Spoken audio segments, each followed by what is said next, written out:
Now, these are things that no one should wait for the AG to raise. And so I'm always at pains, Honorable Chairs, to say, yes, it's wonderful that the office can demonstrate this big impact, and I'm truly, truly proud of what my team is able to do.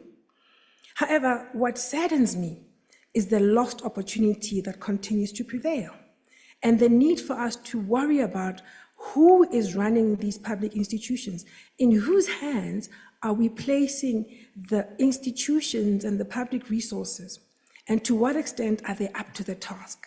And up to the task in terms of being professionals who are competent, who are ethical, who will acquit themselves with conscientiousness, who will ensure that they apply discipline. We've had to use our powers to get accounting officers to discipline their own staff. And the key question we have to keep asking is, what is it about the culture that prevails in these institutions that allows for accounting officers to rather opt not to discipline staff until they're compelled to by an outsider such as the Auditor General? The work of oversight, especially through the different committees. The report sets out some very key themes which also are informed by the risks we've identified, as well as the recommendations we are making that we believe are relevant to all the leaders that have taken up responsibilities in the 7th administration as well as the 7th Parliament. The report which we're tabling today is available online, and I would urge everyone to read it because it does have a wealth of information that is relevant for different players. As you know, Honourable Chairs, we have a constitutional mandate to serve as the independent external auditors of the public sector. We conduct our independent audits right across every single public institution every single year. Section 20 of the Public Audit Act specifically provides that we have to conduct our audits and pronounce on the credibility of financial statements, on the usefulness and reliability of performance information, being the service delivery report, as well as give a sense of whether or not, in the course of deploying the public funds entrusted in their hands, public officials and public servants have obeyed the rule of law. A clean audit is then what we afford to an entity or a department that has had no findings on compliance and has published credible financial statements, as well as a useful and reliable performance report. That's what a clean audit is. There are other categories of audit findings, and I'll talk about those in a minute. Each and every report gives that sense, what the audit outcome is. We also, in every report, give a sense of what the internal controls are like in that environment, and we indicate whether we've identified material irregularities. The audit mandate and the reporting responsibilities that we have afford us a very unique perspective across all of government. We are able to cross institutional boundaries and look across sectors, but also look across the different spheres. And we aim to use this unique advantage of being an independent, credible source of information that very few other players have to equip those that have got particular responsibilities to conduct their work and perform on their mandate even more effectively. As you know, we have a Culture Shift 2030 strategy which informs a lot of the work that we do. Still founded in our constitutional mandate, we have stretched ourselves to really aim to assist those that run public institutions as well as those that oversee them through insights and recommendations that can help every single public institution move towards better performance, improved accountability processes and mechanisms, improved transparency, but also improved institutional integrity. Because the reality is, every single public institution is entrusted with public resources, and a budget is allocated, and that budget is followed by particular performance objectives. And as a consequence, we ought not to be worried only about debits and credits. We've got to be equally worried about how the performance is being attained, how the objectives that were set and the expectations that inform the budget, how those are being met. And so through the work of Team AGSA, we aim to give insights to everyone that has responsibilities in running and overseeing government, with information on how they can shift their public institutions towards better performance, accountability, transparency, and institutional integrity. This particular year, we've gone beyond the debits and credits. We've gone to visit different projects, different programs. We've gone to see schools. We went to visit a total of 90 schools across the country.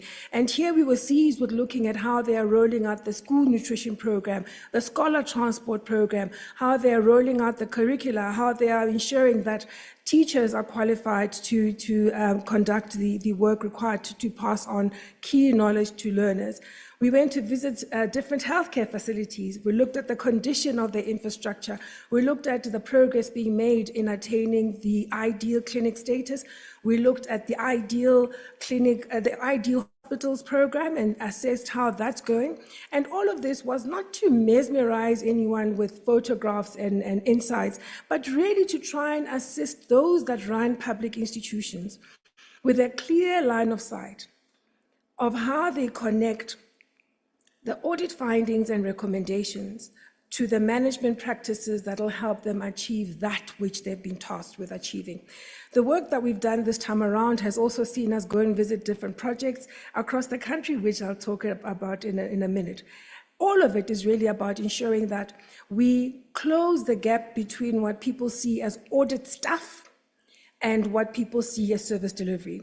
It is all the same process. One's got to look at it not as a fragmented process, but through an integrated lens that connects the dot between management practices that seek to deliver services efficiently and effectively as required by Section 195 of the Constitution, as well as the practices that make for good discipline from a financial management point of view, good discipline in terms of transparency and accountability. The insights that we've generated has been the subject of debate and engagement through the ecosystem of accountability, which I know is a diagram that's well known to the honorable chairs, because we've been interacting with yourselves in your respective committees, talking a lot about the ecosystem of accountability. What we aim to do is shape our different conversations with each and every one of those role players so that we give you insight and recommendations that are relevant to your work and then that can help you do your work even better. Allow me now to get to the audit outcomes. The headline is that indeed there has been an improvement in audit outcomes throughout the course of the 6th administration. As the 7th administration begins its tenure, they have a good base from which to build. We've seen over the last 5 years improvements in audit outcomes right across the system, whether you're talking departments or entities or even legislatures which operate on the basis of FAMPLA rather than PFMA. We've seen improvements everywhere. Even the TVET colleges, we've seen improvement over the last 5 years.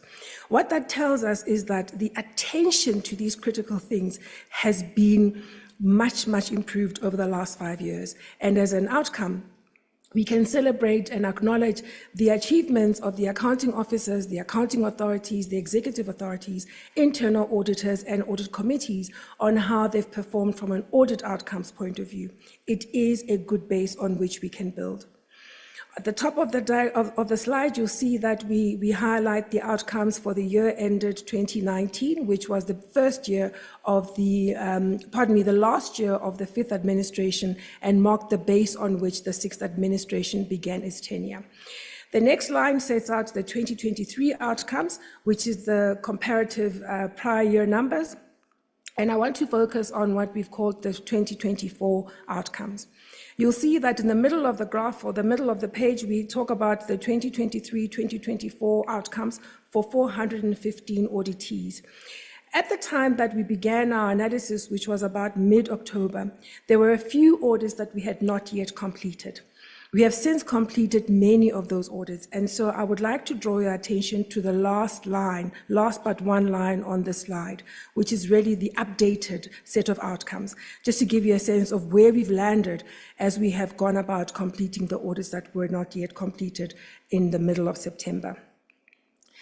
Let me start with highlighting the outcomes from a clean audit point of view, reminding the honourable chairs that a clean audit is the designation allocated to an auditee that has got credible financial statements, that has got a useful and reliable performance report, and has had no material non-compliance with key laws and regulations that relate to financial and performance management.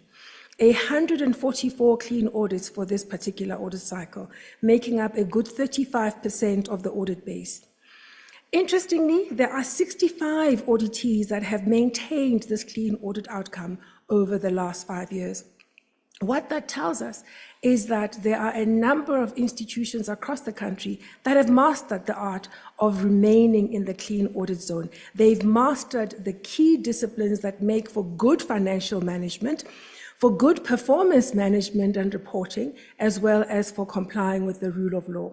So they tell us and demonstrate for all of us that the things that the Audit Office insists upon, the things that the PFMA insists upon, and importantly, the things that we all deem to be important around how public institutions operate, they are attainable.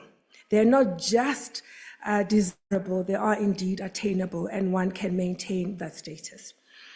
Adrian, 35% of these clean audits look after 13% of the expenditure budget. So that tells you that the majority of the clean audits are those that are smaller entities and departments. I'll come back to that in a moment. Yes, Honorable Dunjwa, Auditor General, can you just hold there, please? Honorable Frolic is speaking. Emma, is there a sound issue? No, sorry to disturb the age. We don't see the presentation, we only see the slides are not showing AG. Okay. Thank you. Thank you. The slides are not showing AG. Can your office just attend to that, please? Yes. The slides are not being flighted. Okay. Honorable Chairs, there is an internet issue countrywide which is making life a little bit difficult, but my office will ensure that those slides are visible. And we'll certainly ensure that we email the slides to you as well. If I may just continue just to highlight the story about the unqualified audit opinions. The Honourable Chairs may recall that when we conducted the inductions as the 7th Parliament began its tenure, we were at pains to highlight that 20 plus years since the PFMA came into place, 30 years since the dawn of our democracy, it was, yes, important to have jumped the hurdle of having the debits and credits right. However, that was never going to be the full story for what is required for public institutions. The debits and credit are one step, an important step, yes, but just one step of a few. The unqualified with findings, that yellow category, relates to auditees, departments and public entities that are able to put together their debits and credits, which, as I say, is an important first step. And if you look at the 42% and the 35%, 42% for unqualified and 35% for clean audits, you're really looking at a PFMA cycle that can deliver a good 77% of auditees that can publish credible financial statements. And that is a good base. However, it is certainly not enough. And I'll explain why I say this. First of all, those in the unqualified zone, far too many of them submit some financial statements of poor quality when we begin our audit. And then they rely on the audit process to correct their misstatements. That's all good and well, but it does highlight a risk that financial management practices are not yet stable.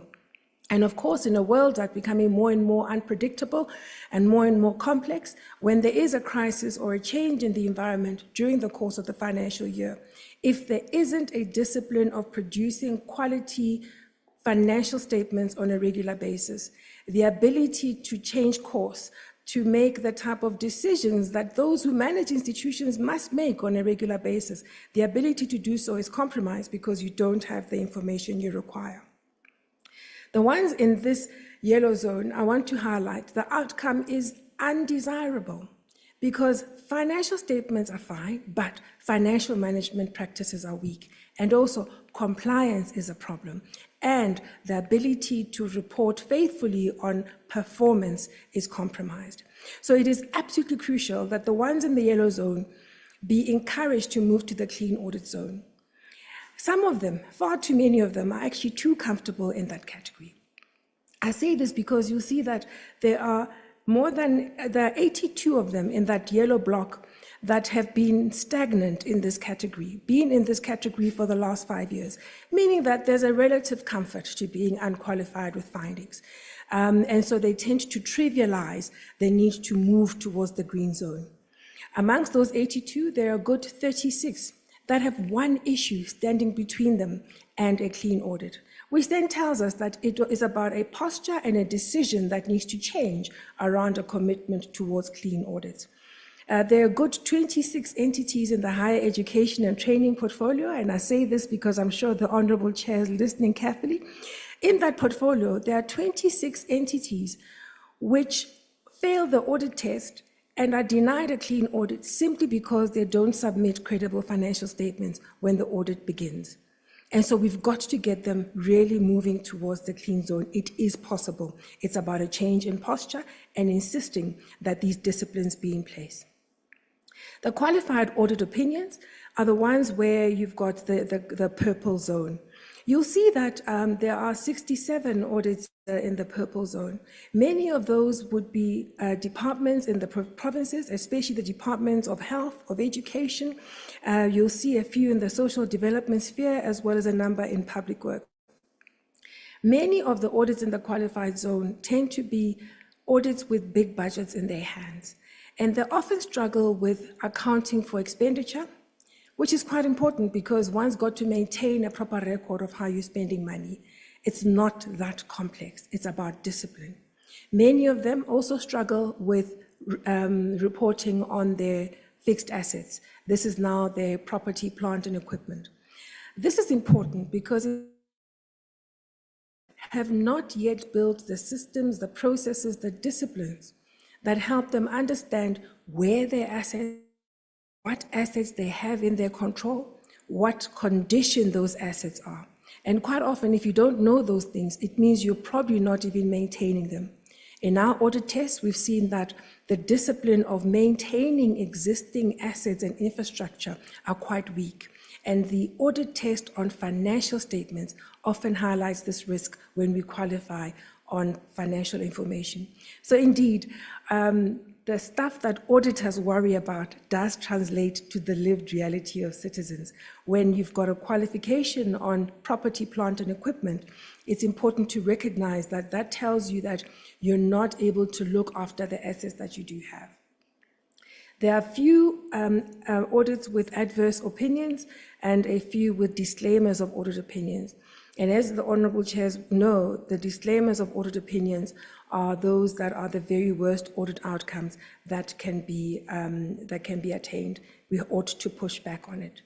But if you look at where the sixth administration began with 28 disclaimers to now be sitting with only 5 completed, there are a number of audits that are not yet completed, and I'll talk about those in a minute. If we extrapolate where these audits are, we think that the end number for disclaimers will be 13, which means that there have been significant improvements in the number of disclaimers that are sitting in PFMA. On the outstanding audits, I do have a slide that I'll talk to in a moment, but on the whole, I do want to register that the audit outcomes have improved, and indeed this is a good base that we can build on as we aim to realize our ambition of capable, ethical, and developmental state institutions across South Africa. The next slide, Honourable Chairs, which I won't spend too much time on, highlights the extent of the outstanding audits, and we've denoted there how long their audit outcomes have been outstanding. First of all, on the top left corner are audits that were delayed for one reason or another. We've subsequently completed the majority of those audits. And so those audits have been completed and can now be the subject of oversight engagements in Parliament. What I do want to highlight is the corner on the bottom left as well as the items on the right. There are far too many entities that get away with not submitting their financial statements year after year. Yes, the SAA group has had its own difficulties and been through business rescue, so they're only catching up with the submission of their financial statements now. But and then you'll know that the Denel group has had its own difficulties as well. There are a few I want to highlight. The Northwest Transport Investment Group is a group that has not submitted financial statements for the last 5 years. And so that needs the constant attention, the decisive action by those in oversight. We've also got in this group the Post Office, and the National Student Financial Aid Scheme, which has been struggling to submit financial statements on time for a number of years now. They've subsequently, in the last few months, submitted the financial statements, and now we are completing their audits. I flag these because when we put that number of outstanding, it's easy to gloss over it, but the fact that audits are outstanding does point to significant weaknesses from an accountability point of view.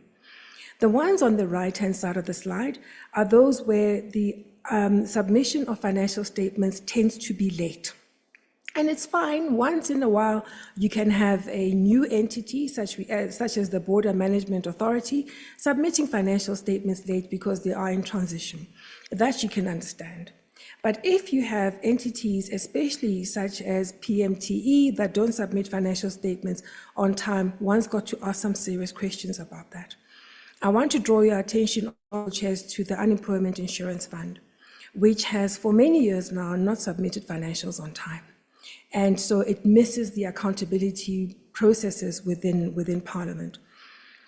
UIF, for the last 5 years, has not submitted financial statements on time, and they have a qualified audit opinion.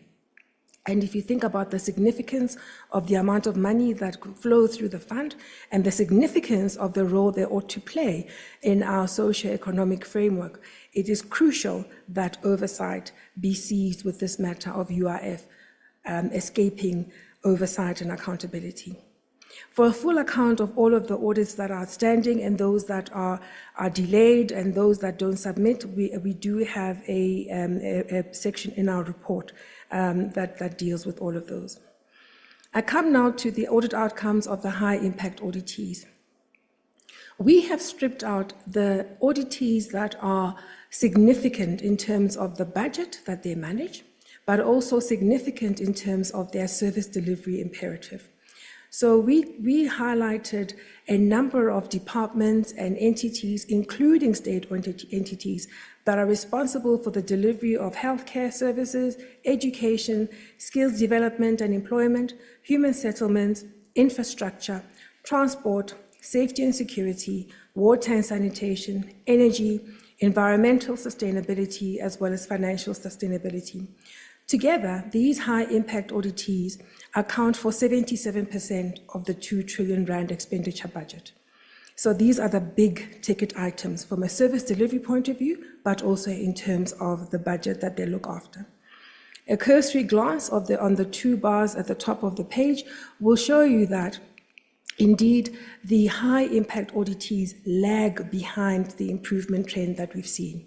So if we're wanting to drive impact in terms of improved transparency, accountability, performance across government, we've got to worry about these big impact, high-impact auditees. The ones that have got clean audits, and you do have a few, tell us indeed and show us indeed that it is possible, even amongst the more complex and larger departments, to attain clean audits. The majority of the high-impact auditees sit in the unqualified space, and I've already articulated why this space is undesirable. A large number of them, especially the provincial departments of health and education, sit in the qualified space. And the honourable chairs will see that there are a few that are disclaimed or adverse. There are the one adverse for this year of the high-impact auditees is the Road Accident Fund. And I'd like to also point out the disclaimers of audit opinion being the Compensation Fund as well as CITA, CITA. Both of these have got disclaimers of audit opinion, and both of these are important institutions in terms of delivering a capable and performing government. The Compensation Fund, for the last 12 years, has had a disclaimer of audit opinion. Every single year, it manages a significant budget made up of contributions from employers. This past year, 11 billion rand went through the Compensation Fund. And the question has got to be, what will it take to get the Compensation Fund properly attended to in terms of moving it out of this space where accountability, transparency, and oversight and good governance are clearly being ignored? Fortunately, we can report that the high-impact auditees are improving. However, they are lagging behind the trend. The next two slides, I won't spend too much time on, honorable chairs. Safe to say that the quality of financials that are being submitted to us still needs attention. So although audit outcomes have improved, there are far too many instances where we can see that financial management practices are not yet sound. And the good thing is that the improvements tell us of what's possible.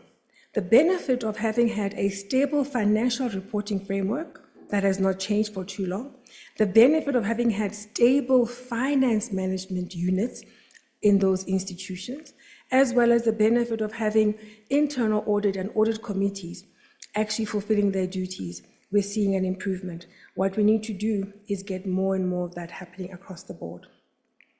The next slide sets out the outcomes in terms of the service delivery reporting. We've seen some improvement in service delivery reporting for PFMA over the last 5 years, and much of the credit goes to the role played by the DPME as well as the Office of the Premier.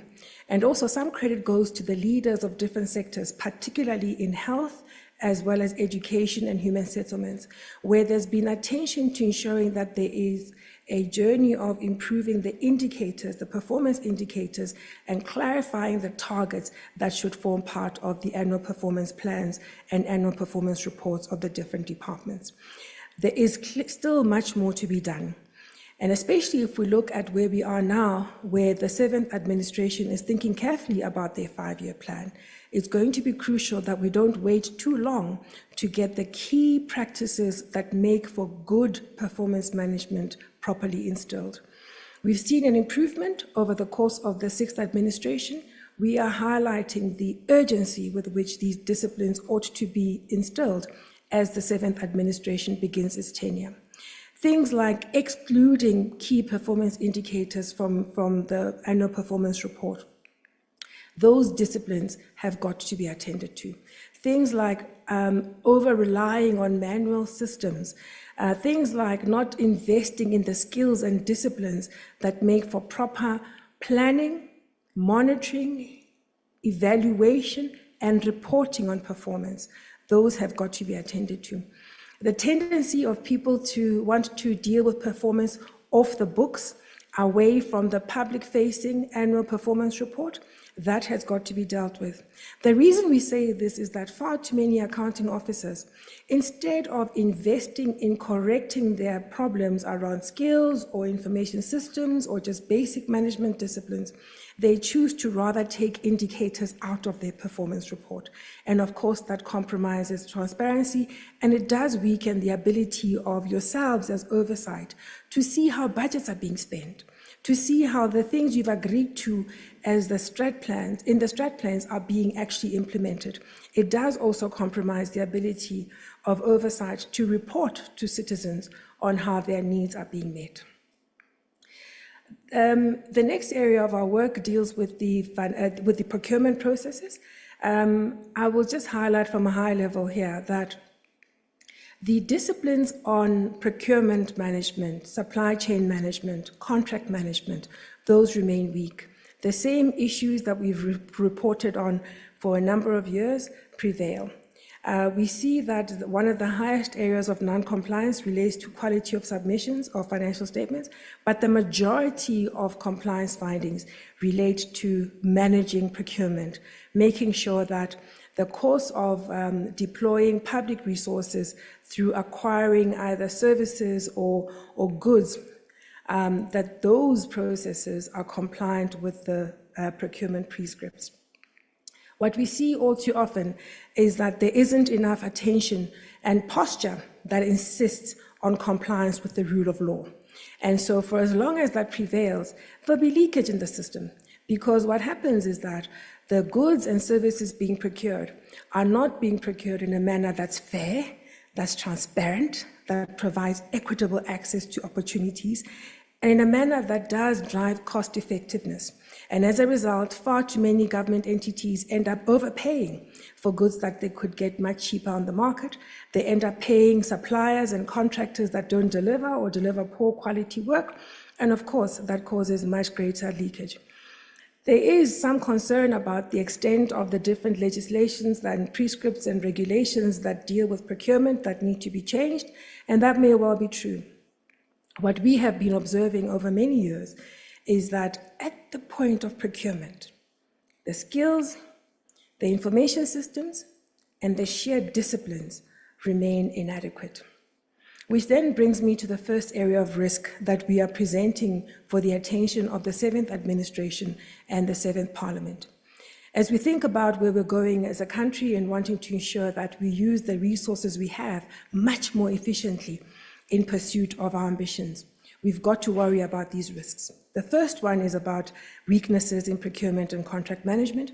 We're still seeing very high instances of non-compliance, which leads to high levels of irregular expenditure. And as I said, often people want to trivialize these things. Fortunately, the MI process, which I'll come to in a moment, has helped us link non-compliance with financial loss. And so we can, in many instances, debunk any myth that says that non-compliance is just one of those things we can ignore. We really cannot ignore it. We've got to insist on compliance with the rule of law. We've got to insist on prudent financial management. In spite of the public service regulations providing that public servants ought not to do business with the state, we're finding that there are still instances where that happens. There have been improvements over time, but it's still happening.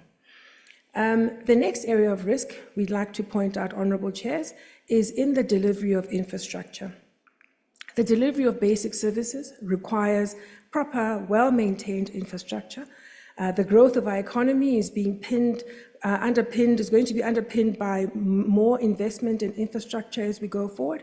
So we believe that it is timely for the Audit Office to continue to focus on this area of infrastructure delivery, but also on maintenance of existing infrastructure. We have gone to visit a total of 143 projects across the country. And we have looked at them in terms of assessing whether their planning disciplines are appropriate, whether there are weaknesses as they implement projects, whether the management of existing projects is going well, and even the disciplines that make for proper commissioning of projects that have already been invested in. We have found problems in each of those areas. In at least 86% of the auditees where we visited projects, we found problems. And those problems relate to poor maintenance of existing infrastructure. They relate to project delays. In 64% of the projects were delayed. On average, of the projects we looked at, there were delays that amounted to about 34 months relative to what was planned and promised and what was ultimately delivered. And we also looked at the quality of the infrastructure work, the construction work that had been delivered, and we found problems there. And here we found that consultants and even employees of government departments were signing off for payment where projects were not at the right quality or at the right level of completion. And we also found instances where assets are invested in and they are not being brought into use. So we are raising these key risks in the belief that if they are appropriately attended to, the benefits of investing in infrastructure over the coming years will flow much better. The multiplier effect into the economy that should follow big investment in infrastructure will flow if we attend to these issues. The root causes to these problems relate to skill. Yes, this is true. In many implementing sites, there are far too many people that don't have the skills that are relevant for what they're supposed to be doing. The disciplines of ensuring that we don't pay for things we've not received, which is not so much a skill thing, but more a discipline issue. We find that that still is weak, and it results in leakage from the system. We've also found the same problems we've raised before around coordination, especially across the spheres of government. where you have an infrastructure program, either by provincial or national department, let's say, of human settlements, and houses are built, but then the infrastructure that should support it, whether for electricity or water or sanitation services or even roads, that infrastructure is not in place. And so the project cannot now be handed over to the intended beneficiaries, and people can't benefit from what's been invested in. And often that infrastructure gets vandalized because it's not being used appropriately, which then increases the risk of having to spend more money, either safeguarding and then also refurbishing that which has been vandalized. So we would invite the honourable chairs and all that have responsibilities in the 7th administration to really be seized with this area. Another area of risk that we're pointing out is about the IT function of government. We're finding that over time, there hasn't been adequate attention to strengthening the IT function of government.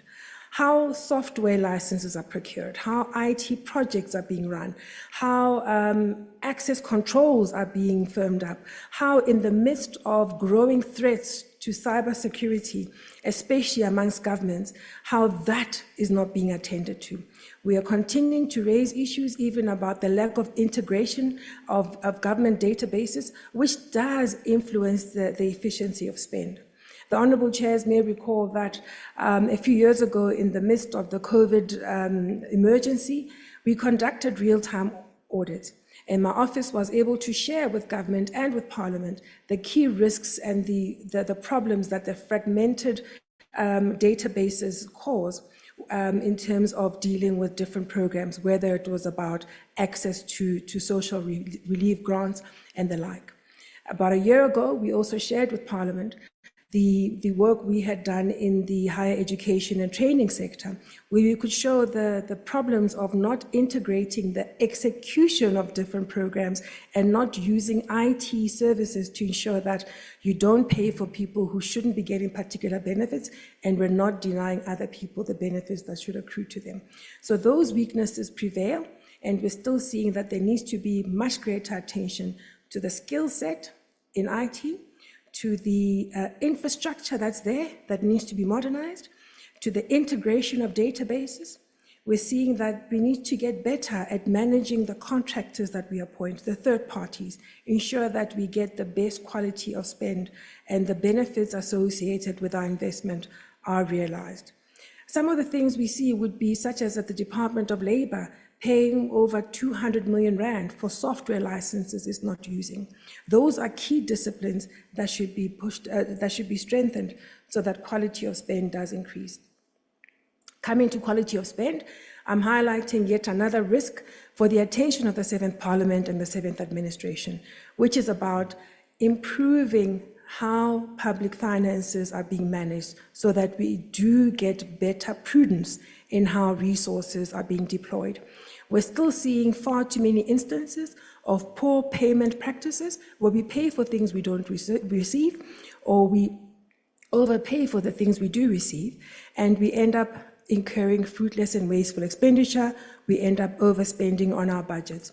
So we're raising the attention of Parliament to these basic fundamental management practices that need to be strengthened, especially in a space where we are in, where low economic growth prevails and there is increased pressure on the fiscus. It's going to be absolutely crucial that we push back on any tolerance for poor payment practices. Some of the examples in our report that you'll read about would be at the Energy and Water CITA, which spent 75 million rand paying for someone to deliver training to 700 learners. Now that training was not delivered, and yet the payment was made. Subsequent to it, we've raised the issue because, as you know, the audit can only happen once there's been expenditure. And having raised the issue, there is now some work being done to try and recover money that's been lost. Some of the instances we see is where 30 million rand was paid by the Private Security Industry Regulatory Authority, CITA. They paid 30 million rand for training that was simply not conducted. When we raised the matter, they then contracted once again with the service provider, got them to now subsequently conduct that training somewhat quickly. It's these payment disciplines, these financial management disciplines that need to be strengthened if we are going to get more from the money we do have. We are also raising that there is deteriorating financial health. There are a number of departments, especially those in the sector of education and the sector of health, where the financial health has been deteriorating for a number of years. And as a consequence, there are cash flow deficits at the end of the year, cash shortfalls. So in simple terms, there is spending much more than what was going to be received as a budget. The cash available in the system is being spent, the expenditure is higher than the cash available. And what then happens is that creditors suffer, because then that department has to wait for the forthcoming year's budget to pay for current year expenses. So creditors almost have to wait a lot longer to get the money out. And then it just becomes a spiral that the departments struggle to get out of. We are raising some concerns still on the growing claims against government, in particular the area of the medical negligence claims.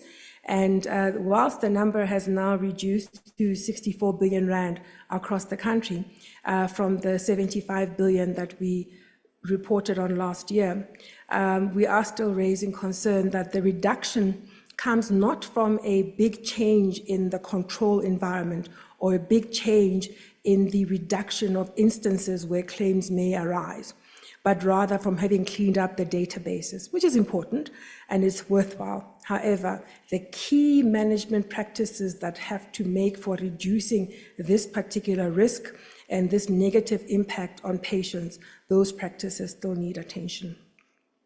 And then another area of risk that we're flagging from a quality of spend point of view is about the guarantees being given to state-owned entities that are not performing. Another area of risk is about the lack of accountability and consequences. Put simply, we're still seeing that irregular expenditure goes unattended.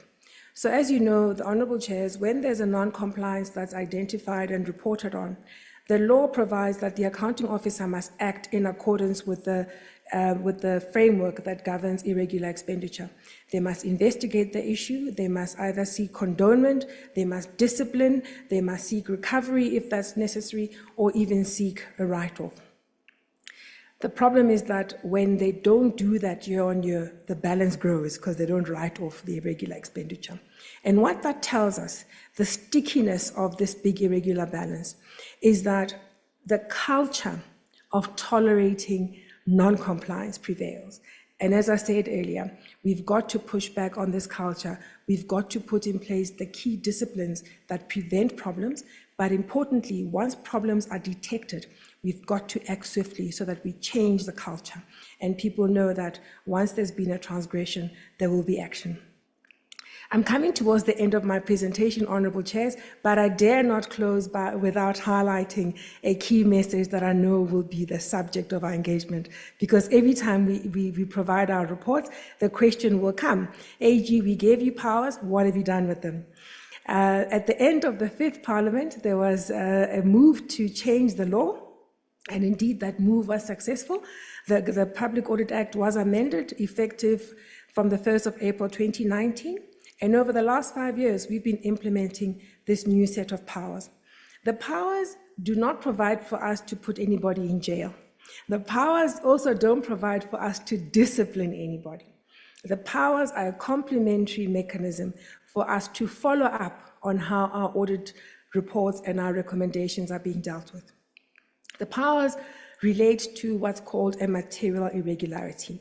And what that is that if we find a non-compliance, a breach of fiduciary duty, an instance of fraud or theft that we can link to either financial loss that's material, or to harm to the public, harm to a public sector institution, or even to misuse of a material public resource, then we can raise what's called a material irregularity. And MI is different from a normal audit finding in that we can see the direct link between, let's call it the breach and impact. Now we're also required to follow up. So we start by notifying the accounting officer, bring the issue to their notice, and calling for their urgent attention to it.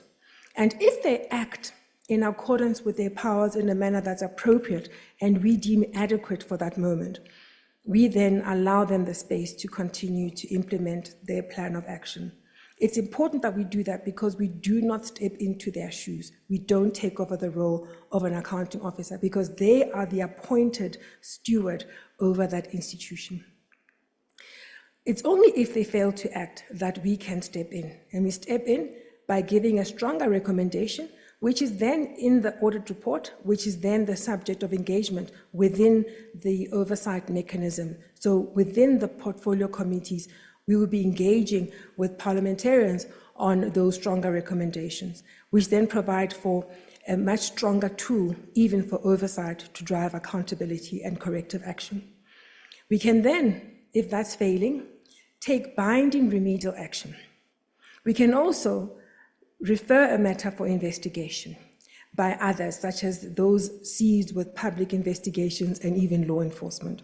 I'm happy to report that over the course of having implemented these powers over the last 5 years, we've been able to identify a total of 292 material irregularities.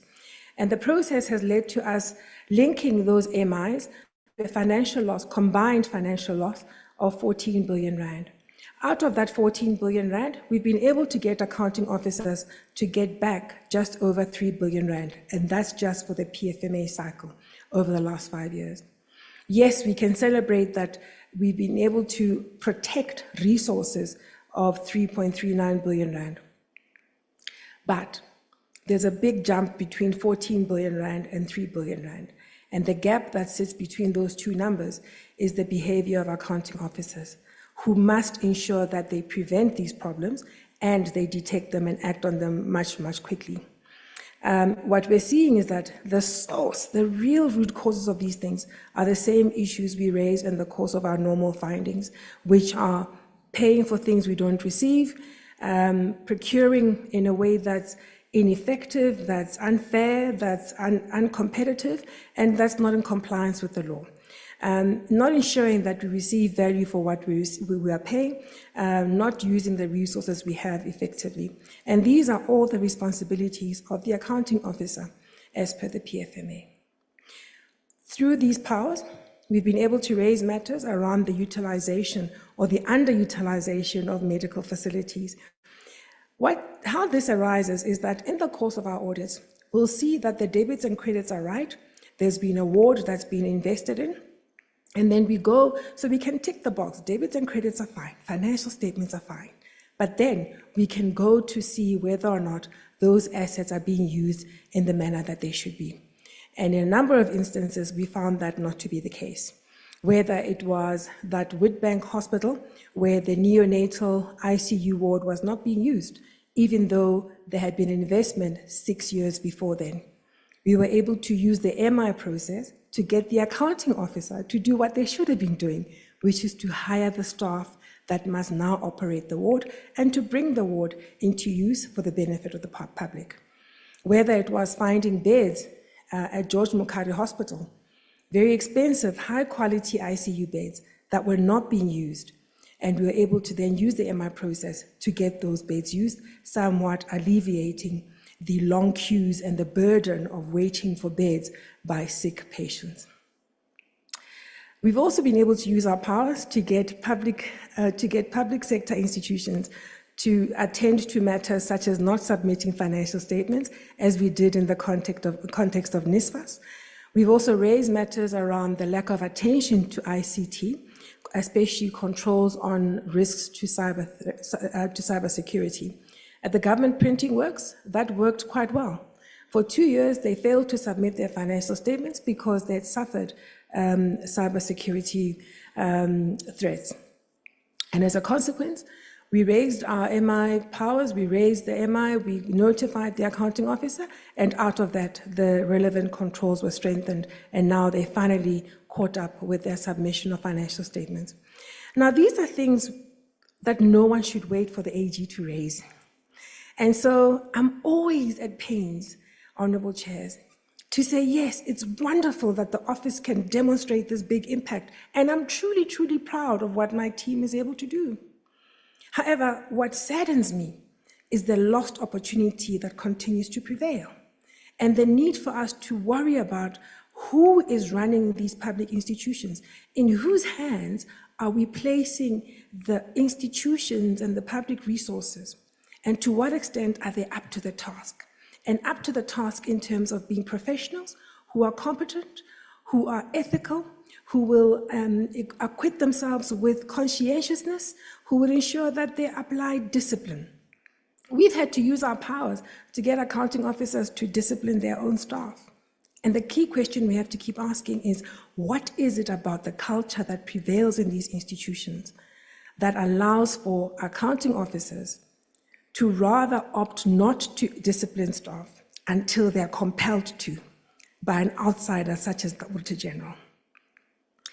Some of the other aspects we've been able to deliver as benefits of our MI powers relate to getting accounting officers to deal with weaknesses to either their scholar transport program or even to their school nutrition programs, and always trying to get them to understand how a weakness we identify relates to management practices that they need to put in place, practices which will deal with the issue we've identified, but hopefully, if they're strengthened, will prevent a recurrence. We've been able to also get people to attend to maintenance of existing infrastructure, but also improve the value of spend or the quality of spend on new projects.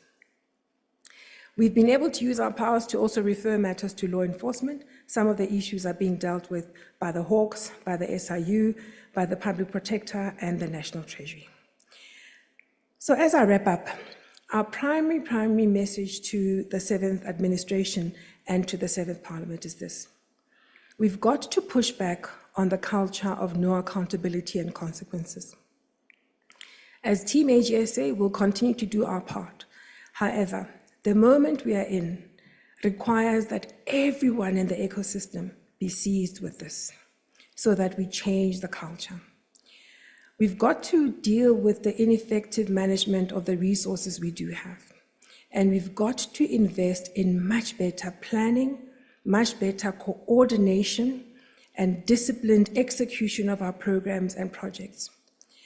And we believe that a key enabler to all of these things, whether it's about worrying about the infrastructure programs or the modernization and integration of government IT systems, all of these things will be enabled if we do invest decisively and unrelentingly in the professionalization of our public institutions. We believe that it is professionals who will ensure that they get the skills that they require to work alongside them. It's professionals that will make sure that they apply consequences when things go wrong, that they strengthen controls in response to audit issues. It's professionals that will make sure that they appoint the right contractors and hold them accountable. It's also professionals that will manage what is increasingly a tight budget in the context of huge service delivery demands. It is professionals that will ensure that they coordinate their efforts towards much better spending. And we hope that you can continue to work with us as Team AGSA within the oversight mechanisms to support you in your efforts so that ultimately we do change the culture within public sector institutions. Thank you very much, Chairs. I will end my inputs at this point and allow space and time for questions. Thank you very much.